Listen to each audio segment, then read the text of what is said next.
सच्चिदानंद साईनाथ महाराज की जय। बाबा के चरण कमलों पर अपना मस्तक रखकर अध्याय 10 को प्रारंभ करने की अनुमति मांगता हूं। अध्याय 10 प्रारंभ।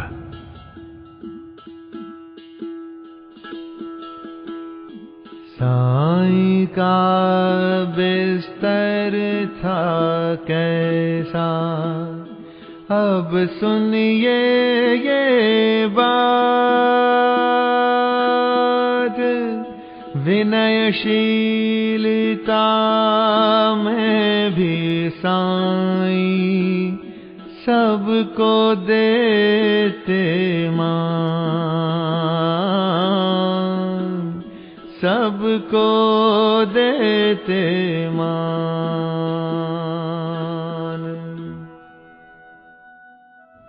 इस अध्याय में श्री साईं बाबा का रहन सहन, शयन पटिया, शिरडी में निवास, उनके उपदेश, उनकी विनयशीलता, नानावली एवं सुगम पथ के बारे में चर्चा करेंगे। प्रारंभ। श्री साईं बाबा का सदा ही प्रेम पूर्वक स्मरण करो, क्योंकि वे सदैव दूसरों के कल्याणार्थ तत्पर तथा आत्मलीन रहते थे। उनका स्मरण करना ही जीवन और मृत्यु की पहेली हल करना है।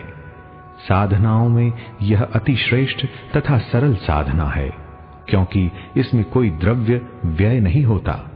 केवल मामूली परिश्रम से ही भविष्य नितांत फलदायक होता है। जब तक इंद्रियां बलिष्ठ हैं, क्षण क्षण इस साधना को आचरण में लाना चाहिए। अन्य सब देवी देवता तो भ्रमित करने वाले हैं, केवल गुरु ही ईश्वर है। हमें उनके ही पवित्र चरण कमलों में श्रद्धा रखनी चाहिए। वे तो हर इंसान के भाग्य विधाता और प्रेममय प्रभु हैं। जो अनन्य भाव से उनकी सेवा करेंगे, वे भवसागर से निश्चय ही मुक्ति को प्राप्त होंगे। न्याय अथवा मीमांसा या दर्शन शास्त्र पढ़ने की भी कोई आवश्यकता नहीं है। जिस प्रकार नदी या समुद्र पार करते समय नाविक पर विश्वास रखते हैं, उसी प्रकार का विश्वास हमें भवसागर से पार होने के लिए सद्गुरु पर करना चाहिए। सद्गुरु तो केवल भक्तों के भक्ति भाव की ओर ही देखकर उन्हें ज्ञान और परमानंद की प्राप्ति करा देते हैं। गत अध्याय में बाबा की भिक्षा वृत्ति, भक्तों के अनुभव तथा अन्य विषयों का वर्णन किया गया है। अब पाठक गण सुने कि श्री साईं बाबा किस प्रकार रहते, शयन करते और शिक्षा प्रदान करते थे। आइए देखते हैं बाबा का विचित्र बिस्तर कैसा था। पहले हम ये देखेंगे कि बाबा किस प्रकार शयन करते थे। श्री नाना साहेब डेंगले एक 4 हाथ लंबा और 1 हथेली चौड़ा लकड़ी का तख्ता श्री साईं बाबा के शयन के हेतु लाए। तख्ता कहीं नीचे रखकर उस पर सोते, ऐसा न कर बाबा ने पुरानी चिंदियों से मस्जिद की बिल्ली से उसे झूले के समान बांधकर उस पर शयन करना प्रारंभ कर दिया। चिंदियों की बिल्कुल पतली और कमजोर होने के कारण लोगों को उसका झूला बनाना एक पहेली सा बन गया। चिंदियां तो केवल तख्ते का भी भार वहन नहीं कर सकती थीं, फिर वे बाबा के शरीर का भार किस प्रकार सहन कर सकेंगी। जिस प्रकार भी हो, ये तो राम ही जाने। परंतु ये तो बाबा की एक लीला थी, जो फटी चिंदियां तख्ते तथा बाबा का भार संभाल रही थीं। बाबा को तख्ते पर बैठे या शयन करते हुए देखना देवताओं को भी दुर्लभ दृश्य था। सब आश्चर्यचकित थे कि बाबा किस प्रकार तख्ते पर चढ़ते होंगे और किस प्रकार नीचे उतरते होंगे। कौतूहलवश लोग इस रहस्योद्घाटन के हेतु दृष्टि लगाए रखते थे, परंतु ये समझने में कोई भी सफल न हो सका और इस रहस्य को जानने के लिए भीड़ उत्तरोत्तर बढ़ने लगी। इस कारण बाबा ने एक दिन तख्ता तोड़कर बाहर फेंक दिया। यद्यपि बाबा को अष्ट सिद्धियां प्राप्त थी, परंतु उन्होंने कभी भी उनका प्रयोग नहीं किया और न कभी उनकी ऐसी ही इच्छा हुई। वे तो स्वतः ही स्वाभाविक रूप से पूर्णता प्राप्त होने के कारण उनके पास आ गई थी। आइए अब ब्रह्म का सगुण अवतार देखें। बाह्य दृष्टि से श्री साईं बाबा 3.5 हाथ लंबे एक सामान्य पुरुष थे, फिर भी प्रत्येक के हृदय में वे विराजमान थे। अंदर से वे आसक्ति रहित और स्थिर थे, परंतु बाहर से जन कल्याण के लिए सदैव चिंतित रहते थे। अंदर वे संपूर्ण रूप से निस्वार्थी थे। भक्तों के निमित्त उनके हृदय में परम शांति विराजमान थी, परंतु बाहर से वे अशांत प्रतीत होते थे। वे भीतर से ब्रह्मज्ञानी थे, परंतु बाहर से संसार में उलझे हुए दिखलाई पड़ते थे। वे कभी प्रेम दृष्टि से देखते तो कभी पत्थर मारते, कभी गालियां देते और कभी हृदय से लगाते थे। वे गंभीर, शांत और सहनशील थे। वे सदा दृढ़ और आत्मलीन रहते थे और अपने भक्तों का सदैव उचित ध्यान रखते थे। वे सदा एक आसन पर ही विराजमान रहते थे। वे कभी यात्रा को नहीं निकले। उनका दंड एक छोटी सी लकड़ी थी जिसे वे सदैव अपने पास संभाल कर रखते थे। विचार शून्य होने के कारण वे शांत थे। उन्होंने कांचन और कीर्ति की कभी चिंता नहीं की तथा सदा ही भिक्षा वृत्ति द्वारा निर्वाह करते रहे। उनका जीवन ही इस प्रकार का था। अल्लाह मालिक सदैव उनके होठों पर रहता था। उनका भक्तों पर विशेष और अटूट प्रेम था। वे आत्मज्ञान की खान और परम दिव्य स्वरूप थे। श्री साईं बाबा का दिव्य स्वरूप इस तरह का था। एक अपरिमित, अनंत, सत्य और अपरिवर्तनशील सिद्धांत जिसके अंतर्गत ये सारा विश्व है, श्री साईं बाबा में आविर्भूत हुआ था। ये अमूल्य निधि केवल सत्व गुण संपन्न और भाग्यशाली भक्तों को ही प्राप्त हुई। जिन्होंने श्री साईं बाबा को केवल मनुष्य या सामान्य पुरुष समझा या समझते हैं, वे यथार्थ में अभागे थे या हैं। श्री साईं बाबा के माता पिता तथा उनकी जन्म तिथि का ठीक ठीक पता किसी को भी नहीं है, तो भी उनके शिरडी में निवास के द्वारा इसका अनुमान लगाया जा सकता है। जब पहले बाबा शिरडी में आए थे तो उस समय उनकी आयु केवल 16 वर्ष की थी। वे शिरडी में 3 वर्ष तक रहने के बाद फिर कुछ समय के लिए अंतर्ध्यान हो गए। कुछ काल के उपरांत वे औरंगाबाद के समीप में प्रकट हुए और चांद पाटिल की बारात के साथ पुनः शिरडी पधारे। उस समय उनकी आयु 20 वर्ष की थी। उन्होंने लगातार 60 वर्षों तक शिरडी में निवास किया और सन 1918 में महासमाधि ग्रहण की। इन तथ्यों के आधार पर हम कह सकते हैं कि उनकी जन्म तिथि सन 1838 के लगभग थी। आइए अब बाबा का ध्येय और उपदेश सुने।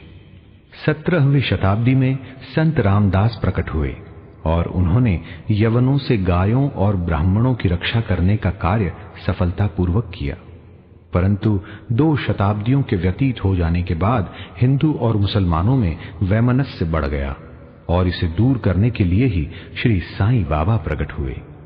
उनका सभी के लिए यही उपदेश था कि राम और रहीम एक ही हैं और उनमें किंचित मात्र भी भेद नहीं है।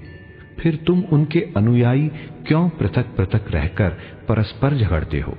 अज्ञानी बालकों, दोनों जातियां एकता साधकर और एक साथ मिलजुल कर रहो। शांत चित्त से रहो और इस प्रकार राष्ट्रीय एकता का ध्येय प्राप्त करो। कलह और विवाद व्यर्थ है, इसलिए न झगड़ो और न परस्पर प्राण घातक ही बनो। सदैव अपने हित तथा कल्याण का विचार करो। श्री हरि तुम्हारी रक्षा अवश्य करेंगे। योग, वैराग्य, तप, ज्ञान आदि ईश्वर के समीप पहुंचने के यदि तुम किसी तरह सफल साधक नहीं बन सकते तो तुम्हारा जन्म व्यर्थ है। तुम्हारी कोई कितनी ही निंदा क्यों न करे, तुम उसका प्रतिकार न करो। यदि कोई शुभ कर्म करने की इच्छा है तो सदैव दूसरों की भलाई करो।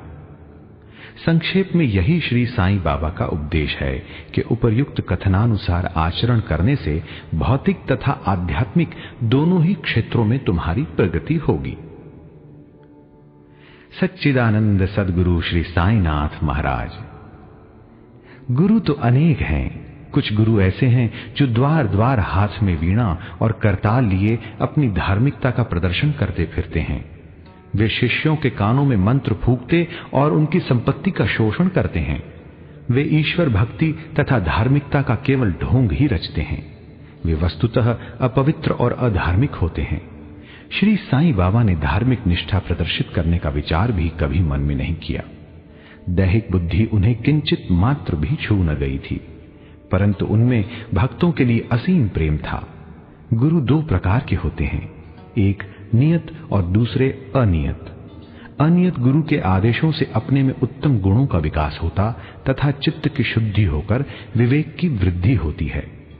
वे भक्ति पथ पर लगा देते हैं, परंतु नियत गुरु की संगति मात्र से द्वैत बुद्धि का ह्रास शीघ्र हो जाता है। गुरु और भी अनेक प्रकार के होते हैं जो भिन्न भिन्न प्रकार की सांसारिक शिक्षाएं प्रदान करते हैं। यथार्थ में जो हमें आत्मस्थित बनाकर इस भवसागर से पार उतार दे, वही सद्गुरु है। श्री साईं बाबा उसी कोटि के सद्गुरु थे। उनकी महानता अवर्णनीय है। जो भक्त बाबा के दर्शनार्थ आते, उनके प्रश्न करने के पूर्व ही बाबा उनके समस्त जीवन की त्रिकालिक घटनाओं का पूरा पूरा विवरण कह देते थे। वे समस्त भूतों में ईश्वर दर्शन किया करते थे। मित्र और शत्रु उन्हें दोनों एक समान थे।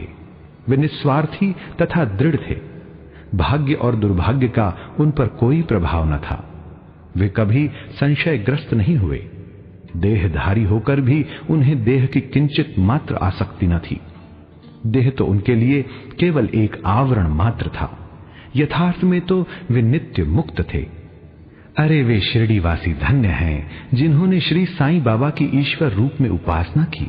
सोते जागते, खाते पीते, वाड़े या खेत तथा घर में अन्य कार्य करते हुए भी वे लोग सदैव उनका स्मरण तथा गुणगान करते थे। साईं बाबा के अतिरिक्त दूसरा कोई ईश्वर वे मानते ही न थे। शिरडी की नारियों के प्रेम की माधुरी का तो क्या ही कहना है। वे बिल्कुल भोली भाली थीं। उनका पवित्र प्रेम उन्हें ग्रामीण भाषा में भजन रचने की सदैव प्रेरणा देता रहता था। यद्यपि वे शिक्षित तो न थीं, तो भी उनके सरल भजनों में वास्तविक काव्य की झलक थी। यह कोई विद्वता न थी, परंतु उनका सच्चा प्रेम ही इस प्रकार की कविता का प्रेरक था। कविता तो सच्चे प्रेम का प्रकट स्वरूप ही है, जिसमें चतुर श्रोतागण ही यथार्थ दर्शन या रसिकता का अनुभव करते हैं। आइए अब बाबा की विनयशीलता देखते हैं।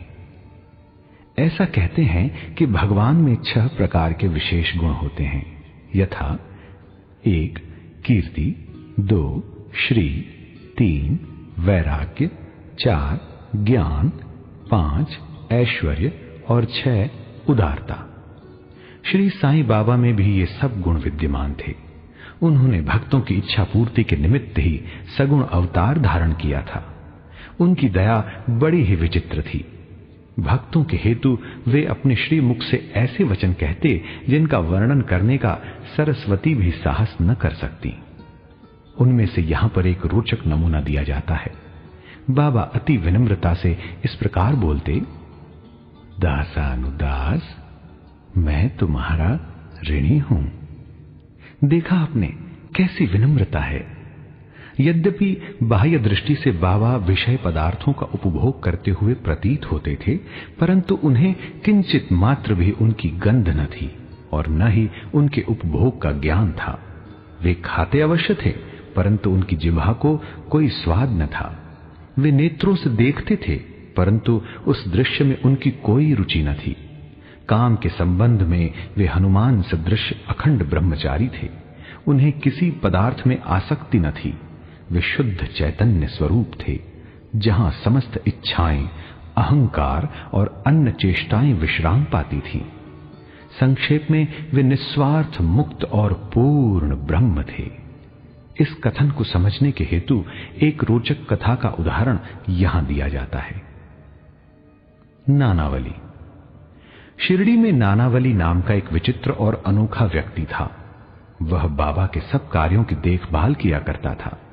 एक समय जब बाबा गादी पर विराजमान थे, वह उनके पास पहुंचा। वह स्वयं ही गादी पर बैठना चाहता था, इसलिए उसने बाबा को वहां से हटने को कहा। बाबा ने तुरंत गादी छोड़ दी और तब नानावली वहां विराजमान हो गया। थोड़े समय वहां बैठकर वह उठा और बाबा को अपना स्थान ग्रहण करने को कहा। बाबा पुनः आसन पर बैठ गए। ये देखकर नानावली उनके चरणों पर गिर पड़ा। इस प्रकार अनायास ही आज्ञा दिए जाने और वहां से उठाए जाने के कारण बाबा में किंचित मात्र भी अप्रसन्नता की झलक न थी। आइए इसके बाद सुगम पंथ संतों की कथाओं का श्रवण करना और उनका समागम इसकी कथा सुने। यद्यपि बाह्य दृष्टि से श्री साईं बाबा का आचरण सामान्य पुरुषों के सदृश ही था, परंतु उनके कार्यों से उनकी असाधारण बुद्धिमता और चतुराई स्पष्ट ही प्रतीत होती थी। उनके समस्त कर्म भक्तों की भलाई के निमित्त ही होते थे। उन्होंने कभी भी अपने भक्तों को किसी आसन या प्राणायाम के नियमों अथवा किसी उपासना का आदेश कभी नहीं दिया और न उनके कानों में कोई मंत्र ही फूंका। उनका तो सभी के लिए यही कहना था, चातुर्य त्याग कर सदैव साईं साईं स्मरण करो। इस प्रकार आचरण करने से समस्त बंधन छूट जाएंगे और तुम्हें मुक्ति प्राप्त हो जाएगी। पंचाग्नि, तप, त्याग, स्मरण, अष्टांग योग आदि का साध्य होना केवल ब्राह्मणों को ही संभव है। मन का कार्य विचार करना है। बिना विचार किए वह एक क्षण भी नहीं रह सकता। यदि तुम उसे किसी विषय में लगा दोगे तो वह उसी का चिंतन करने लगेगा, और यदि उसे गुरु को अर्पण कर दोगे तो वो गुरु के संबंध में ही चिंतन करता रहेगा। आप लोग बहुत ध्यान पूर्वक साईं की महानता और श्रेष्ठता श्रवण कर चुके हैं। ये कथाएं सांसारिक भय को निर्मूल कर आध्यात्मिक पथ पर आरूढ़ करती हैं। इसलिए इन कथाओं का हमेशा श्रवण और मनन करो तथा आचरण में भी लाओ। सांसारिक कार्यों में लगे रहने पर भी अपना चित्त साईं और उनकी कथाओं में लगाए रहो, तब तो ये निश्चित है कि वे कृपा अवश्य करेंगे। यह मार्ग अति सरल होने पर भी क्या कारण है कि सब कोई इसका अवलंबन नहीं करते? कारण केवल ये है कि ईश कृपा के अभाववश लोगों में संत कथाएं श्रवण करने की रुचि उत्पन्न नहीं होती। ईश्वर की कृपा से ही प्रत्येक कार्य सुचारू एवं सुंदर ढंग से चलता है। संतों की कथा का श्रवण ही संत समागम सदृश है। संत सानिध्य का महत्व अति महान है। उससे दैहिक बुद्धि, अहंकार और जन्म मृत्यु के चक्र से मुक्ति हो जाती है। हृदय की समस्त ग्रंथियां खुल जाती हैं और ईश्वर से मिलन हो जाता है, जो चैतन्य घन स्वरूप है।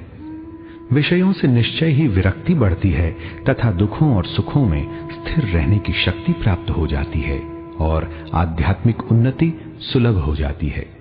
यदि तुम कोई साधन जैसे नाम स्मरण, पूजन या भक्ति इत्यादि नहीं करते, परंतु अनन्य भाव से केवल संतों की ही शरणागत हो जाओ, तो वे तुम्हें आसानी से भव सागर के पार उतार देंगे। इसी कार्य के निमित्त ही संत विश्व में प्रकट होते हैं।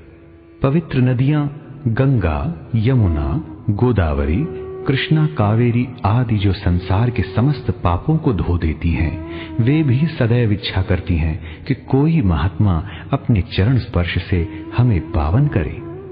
ऐसा संतों का प्रभाव है। गत जन्मों के शुभ कर्मों के फल स्वरूप ही श्री साईं चरणों की प्राप्ति संभव है। मैं श्री साईं के मोह विनाशक चरणों का ध्यान कर यह अध्याय समाप्त करता हूं। उनका स्वरूप कितना सुंदर और मनोहर है। मस्जिद के किनारे पर खड़े हुए वे सब भक्तों को उनके कल्याणार्थ उदी वितरण किया करते हैं। जो इस विश्व को मिथ्या मानकर सदा आत्मानंद में निमग्न रहते थे, ऐसे सच्चिदानंद श्री साईनाथ महाराज के चरण कमलों में मेरा बार बार नमस्कार है। श्री सद्गुरु साईनाथार्पणमस्तु। शुभम भवतु। परे सभी आसक्ति से साईं खुद में लीन, परे सभी आसक्ति से साईं खुद में लीन, सृष्टि का करतार प्रेम वश भक्तों के अधीन, भक्तों के अधीन।